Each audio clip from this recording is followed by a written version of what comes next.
The settlement on Draco Prime had seen better days. Ferret walks through the ruined marketplace, his veteran's coat tattered at the edges, plasma burns scarring the left sleeve. 3 wars across 5 systems had taught him to keep his head down and his blaster close. Humans weren't exactly welcomed with open arms this far into the outer reaches, not after the treaty wars. The twin suns cast long shadows across the debris-strewn plaza when he heard a small voice, crystalline and desperate. "Wake up, Mama. Please wake up." Ferret paused mid-step. Every instinct screamed at him to keep walking. Getting involved in local affairs was a sure way to end up in an unmarked grave. But that voice, it carried a weight that pulled at something deep in his chest. Something he'd thought died on the battlefields of Proxima 7. He turned the corner into a collapsed alley. What he saw made his blood run cold. A massive dragon lay crumpled against the rubble. Her crimson scales dulled with dust and dried blood. Her breathing came in shallow, labored gasps. Standing beside her was the source of the voice, a small dragon girl, no older than 6 in human years.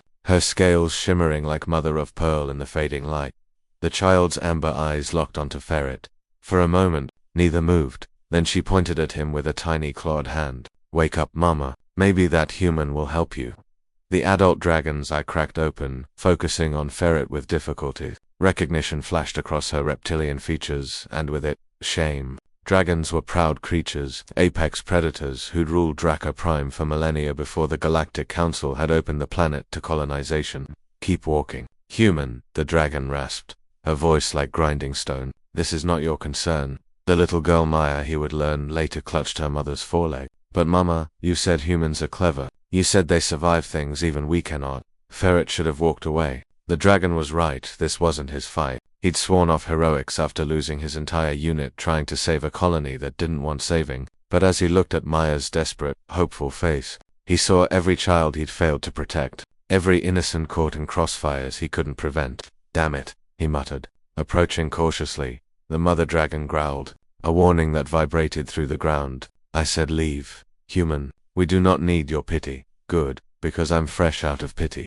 Ferret knelt beside the massive creature, his trained eyes assessing the wounds. 3 deep gashes across her side, likely from a plasma lance. The edges were cauterized but infected. "You need a medkit and antibiotics." "When did this happen?" 2 days ago, Maya whispered. "The bad men came. They wanted Mama to leave our home. She said no." "Raiders." Ferret grunted. The outer reaches were crawling with their mercenaries and criminals, who saw the chaos of the post-treaty era as opportunity. "They'll be back to finish the job."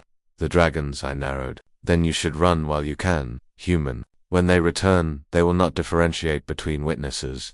Ferret barked a harsh laugh. "Lady, I've been running for 3 years. I'm tired."